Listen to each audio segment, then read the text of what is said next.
Familiares de ecuatorianos residentes en Ucrania exigen al gobierno acciones de protección y salida de los compatriotas.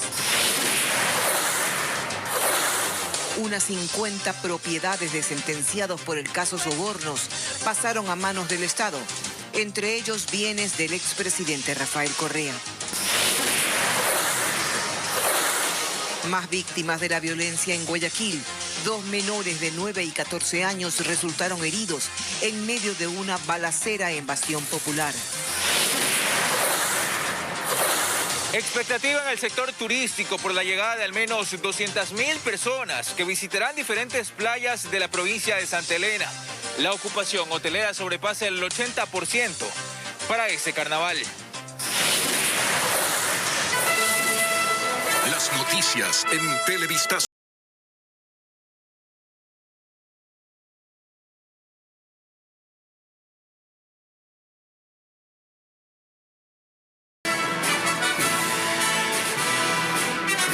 Relato de Edison Montachana, uno de los ecuatorianos que residen en Ucrania.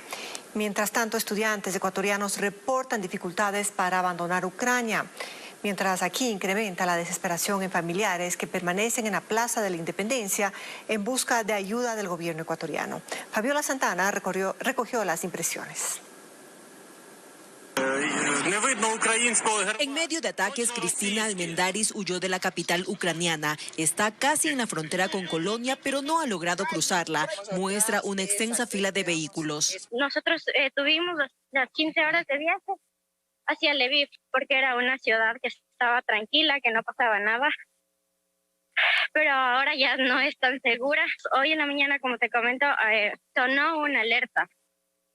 Y todo el mundo comenzó a correr. Hace días llegó a Kiev para salir del país, pero su vuelo fue cancelado y llegó el ataque ruso. En su recorrido terrestre ha sido testigo del conflicto. Se veía que pasaban los camiones militares, había muchos policías en la vía. Sí, es bastante fuerte todo lo que está pasando acá. Mientras tanto, incrementa la desesperación de padres de familia que buscan la ayuda del gobierno y se concentran en los exteriores del Palacio de Carondelet. Dicen que los ofrecimientos no se cumplen. Mi nieto llegó hasta la frontera con Polonia. El gobierno ecuatoriano hizo saber de que había las facilidades para cruzar. Lamentablemente, les están regresando de la frontera. Y mira que mi esposo también falleció y solo le tengo a él. Por favor, que nos ayuden. Que no les dejen ahí.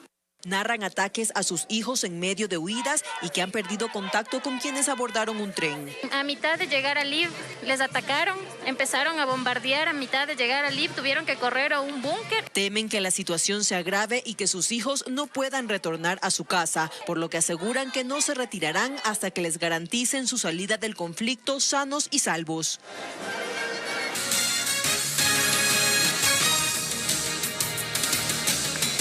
Después de una jornada accidentada, la presidenta de la Asamblea convocó a sesión de pleno para este sábado a las 10 de la noche y de manera virtual. Desde las bancadas opositoras advierten que no asistirían. Patricio Díaz nos cuenta que hay quienes piden ya muerte cruzada. Siendo las 15:33, se suspende la sesión. Es la accidentada sesión de este jueves que la presidenta de la Asamblea suspendió en medio de gritos y la apelación a su presidencia. Ahora convocó el pleno para este sábado a las 10 de la noche y de forma virtual. Sus opositores dicen que eso no puede hacer porque las mismas autoridades de la legislatura dispusieron mediante resolución que todas las sesiones sean presenciales. Nosotros no podemos asistir a ninguna convocatoria ilegal. Sánchez es parte del grupo de Pachacutic Radical, que junto a UNES y el Partido Social Cristiano forman la nueva mayoría. Si ellos no asisten, no habrá quórum y por tanto no habrá sesión. Es ilegal y muestra una vez más la desesperación de la señora Yori en sostenerse de cualquier forma en un cargo que ya es cuestionado. Pero sobre lo de ayer, en Creo cuestionan la agresividad de varios legisladores. La correísta Viviana Veloz encaraba de esta forma al secretario de la sesión, mientras el socialcristiano Luis Almeida increpaba al oficialismo y tuvo la respuesta de Itel Zambrano. Y se presentarán varias denuncias en torno no solo a insultos que se emitieron, sino casi intentos de algunos asambleístas de ser violentos con otros y que nosotros no vamos a permitir de ninguna manera.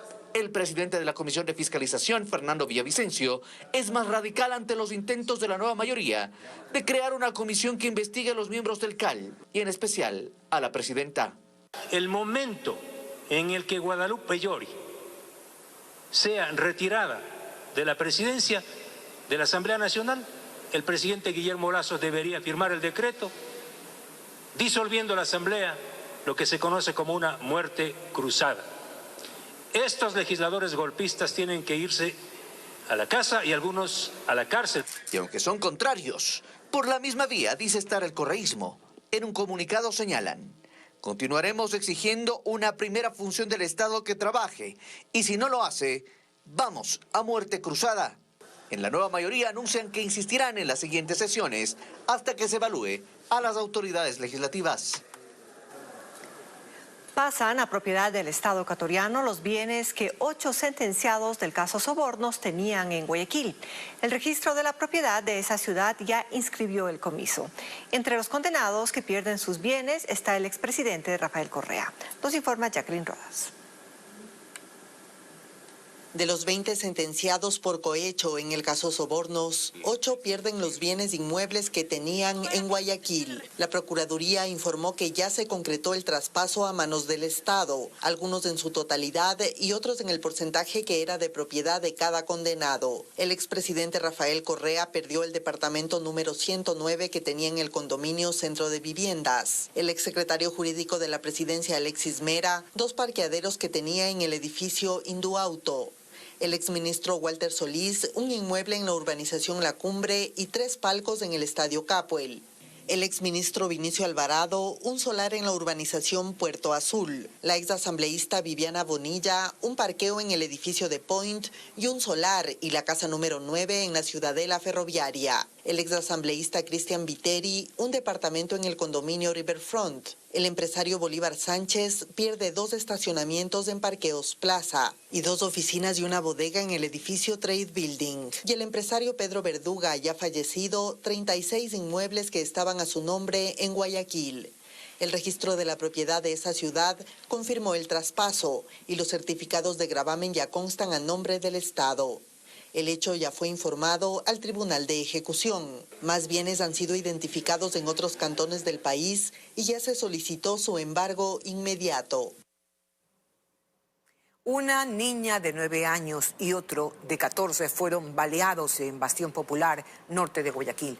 Los menores están heridos y según la policía, los sicarios querían asesinar a un hombre que había salido de la cárcel y que resultó ileso en el ataque. Merlin Ochoa nos informa que en esa zona son 4 las bandas que se disputan la venta de drogas. El ataque armado sucedió a las 9 de la noche de este jueves en Bastión Popular, norte de Guayaquil, una zona tomada por el microtráfico. Luego de la balacera, una niña de 9 años y un adolescente de 14 resultaron heridos. ¿Qué dijeron cuando dispararon? Solo dispararon y ahí dijeron, esta es tu guerra, pero hasta aquí queda. Y nomás me cogieron papa y se iba a ir a puesta a cuadra y se fueron del lado. ¿Cuántas veces dispararon? Unos 7, 8. Rato del impacto, más vale todos salimos corriendo de ahí. Según testigos, fuera de la casa estaban jugando 5 menores de edad y 3 adultos conversaban. De repente llegó un carro rojo con varios sujetos, quienes desde la ventana del vehículo dispararon e hirieron así a los 2 menores.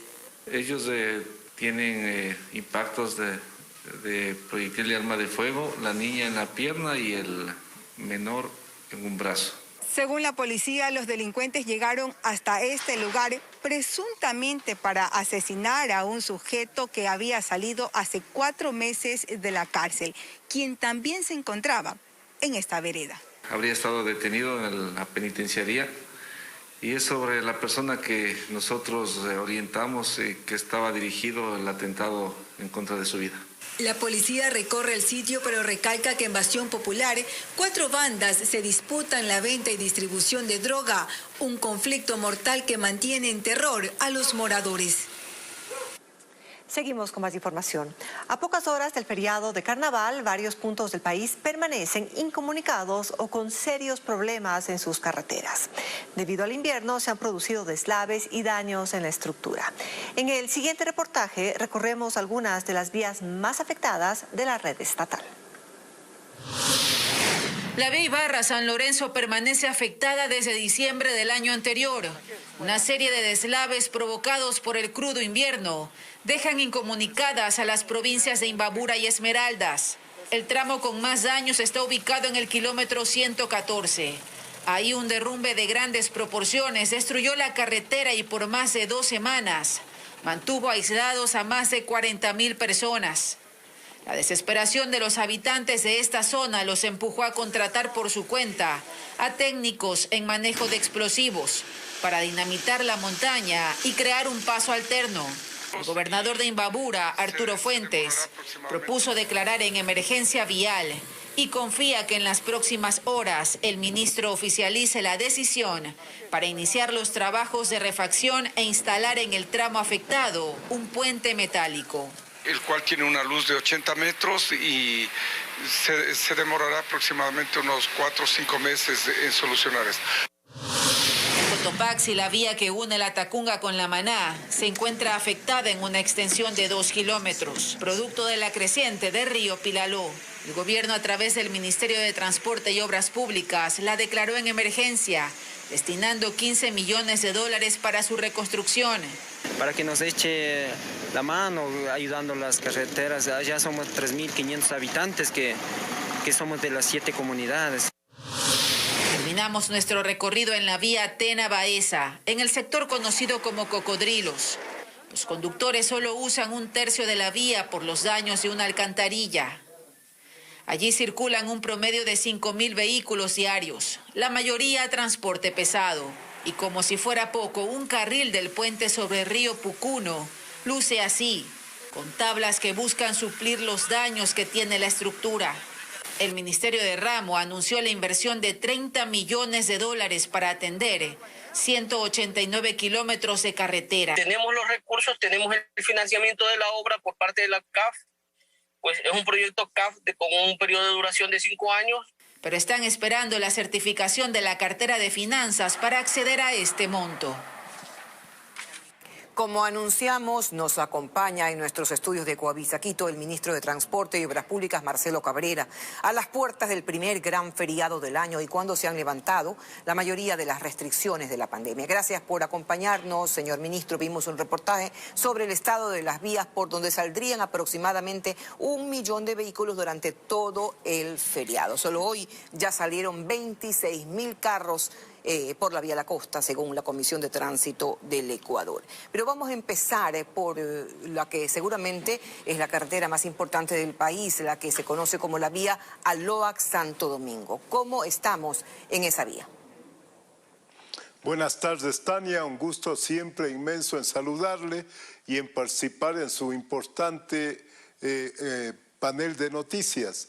Mire, Tania, hemos luchado y hemos trabajado intensamente, primero, para recuperar la conectividad en los diferentes puntos donde hemos tenido problemas por el inclemente invierno que nos está azotando.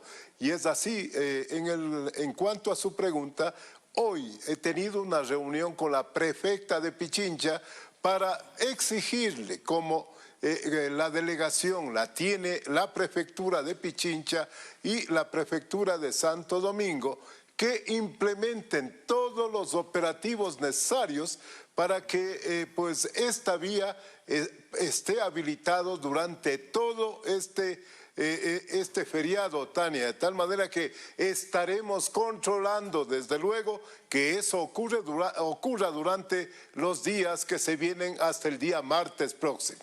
La reacción, la respuesta de la prefecta Pavón fue positiva, es decir, ¿mantendrán coordinados y abierta esa vía? Exactamente, Tania, esa es nuestra exigencia y estaremos atentos a que se cumpla estrictamente los compromisos. En esto nosotros reiteramos, cierto que la responsabilidad vial de toda la red principal en el país desde el EMETOP, pero en este caso esta vía desde 1994 fue delegada al Consejo Provincial de Pichincha y posteriormente a los dos gobiernos provinciales de Pichincha y Santo Domingo. Señor ministro, otras vías importantes, la cuenca Molleturo-Naranjal. ¿Tendremos equipos permanentemente allí para alguna eventualidad como ha ocurrido en otros feriados? ¿Qué se prevé? Tania, se contrató el mejoramiento de 5 puntos en esta vía y adicionalmente el kilómetro 49, en donde tiene que removerse una formación fisurada de roca de cerca de 250.000 metros cúbicos. Pero en el feriado, ¿cómo se trabajará en el feriado? ¿Estará expedita, abierta? Está abierta durante el feriado y le decía que a partir del 2 de marzo la vía se cerrará por 40 días porque tiene que botarse o bajarse esta formación que está completamente fisurada y que ha causado los problemas que son de conocimiento público. Entonces, desde el 2 de marzo y por 40 días cerrada la vía Cuenca Molleturo-Naranjal. En el reportaje previo vimos la gravedad de la vía Ibarra-San Lorenzo. ¿Qué hay en esta vía en este feriado? Quizás solamente una aclaración rapidísima, hasta tanto. La vía Biblián-Xut-Cochancay está completamente habilitada y con la señalización debida para quienes transiten desde el 2 de marzo hacia Guayaquil y otras ciudades del país. Señor ministro, sí, por favor, con el menor tiempo posible. Sí, en cuanto a la Ibarra-San Lorenzo, igualmente hacemos todos los esfuerzos para mantener la conectividad y en ese contexto, Tania, así como el gobierno ha cumplido con la vacunación, con los créditos, este gobierno va a cumplir con la reconstrucción de esta importantísima vía. ¿Qué hay con el pedido del gobernador de Imbabura que le pidió a usted la declaratoria de emergencia para las vías de la provincia de Imbabura? Se está trabajando, Tania, no pasará de la próxima semana la declaratoria de emergencia que con justicia está... La próxima semana entonces declaratoria de emergencia para las vías de Imbabura. La última pregunta, ¿se cobrará peajes en la vía La Costa? Mire, el único impedimento por una decisión judicial es en el peaje de Olmedo, que lamentablemente no fuimos ni comunicados como contraparte, el EMETOP, pero indudablemente las condiciones contractuales de ese contrato tienen que darse tal cual se estipularon, Tania. Muchas gracias, el ministro de Transporte y Obras Públicas, Marcelo Cabrera. Seguimos informando. La ministra de Salud, Jimena Garzón, constató el estado de la bodega de fármacos en el Hospital Francisco de Icaza Bustamante de Guayaquil. Esto ocurre tras las denuncias de desabastecimiento y compras irregulares en esa casa de salud. Bessie Granja conversó con los familiares de pacientes quienes confirman el déficit. Abrieron cajas de fármacos para demostrar que llegaron a las bodegas, pero hay una realidad que no se puede negar en el Hospital del Niño Francisco de Icaza Bustamante de Guayaquil. Persisten los problemas de abastecimiento de medicinas e insumos. Hasta esa casa de salud llegó la ministra Jimena Garzón para constatar el arribo de medicina para el tratamiento contra el cáncer infantil. Tras las irregularidades detectadas en días pasados, de fármacos a punto de caducar que fueron entregados.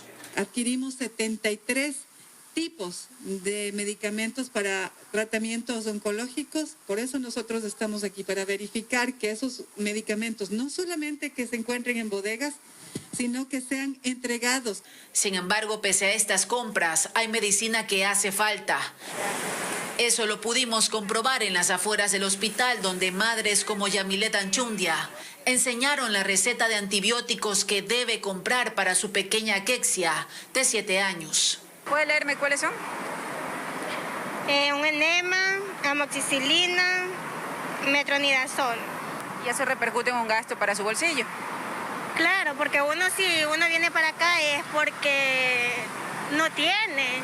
Según cifras del Ministerio de Salud, actualmente este hospital cuenta con el 42% de abastecimiento de fármacos. Sin embargo, hay medicamentos que están en procesos de compra.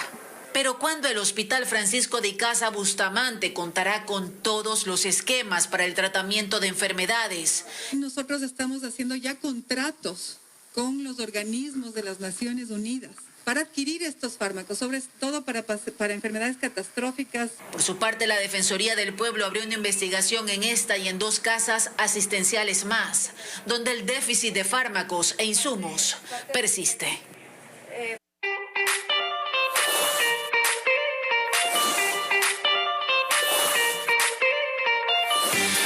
Opciones para el feriado.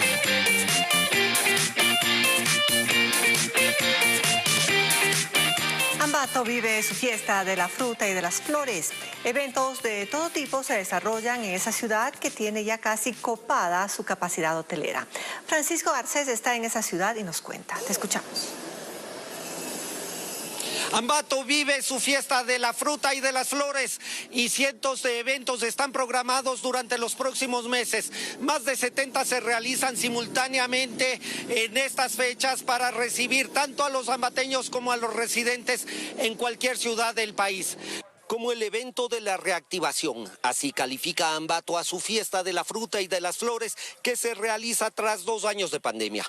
No solamente es la reactivación económica que va a apoyar a 2.000 familias ambateñas de manera directa, son cerca de 8.000 a 10.000 personas y alrededor de 10.000 familias que de manera indirecta también se ven beneficiadas. El colorido de las alegorías realizadas con las frutas de la provincia y flores de todos los colores enmarcan casi 80 eventos que se realizan simultáneamente.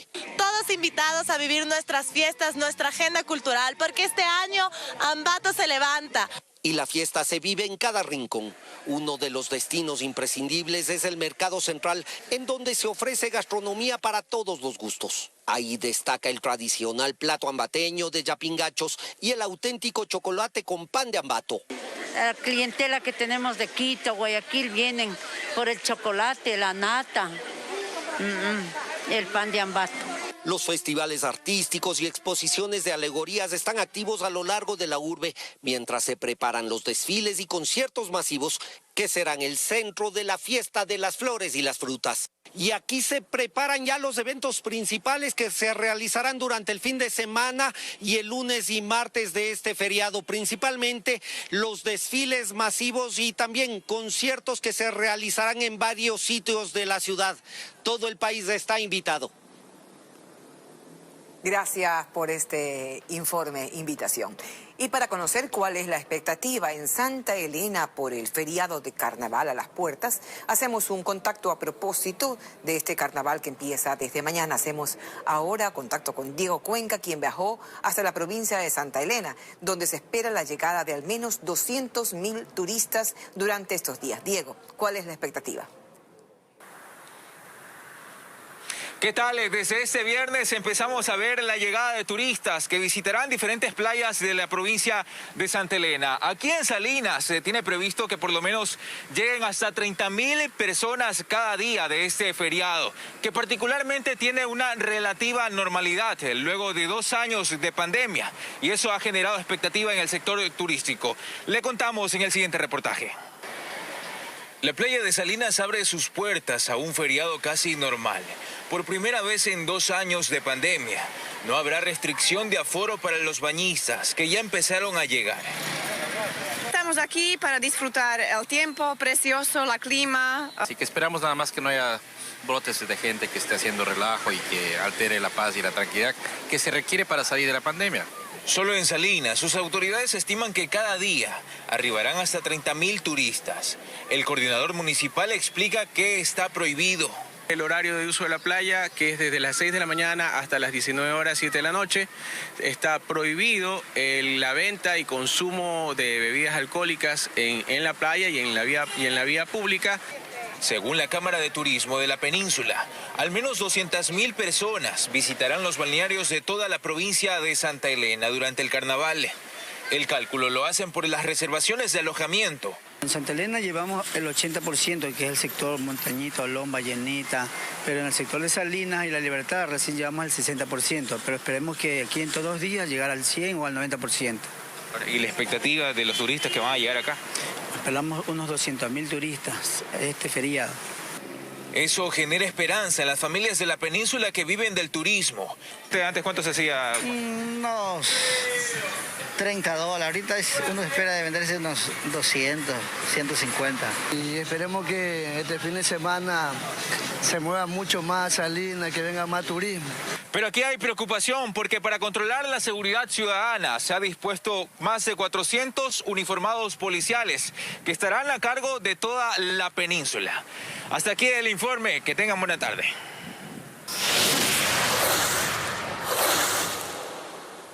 Y esperamos, amigos, que disfruten de este feriado, siempre manteniendo, aunque sean sus propias medidas de bioseguridad, Tania. Así es, disfrutar con responsabilidad y esperar la paz en el otro lado del mundo. Hasta aquí las noticias, más a las 19 horas en Televistazo Estelar.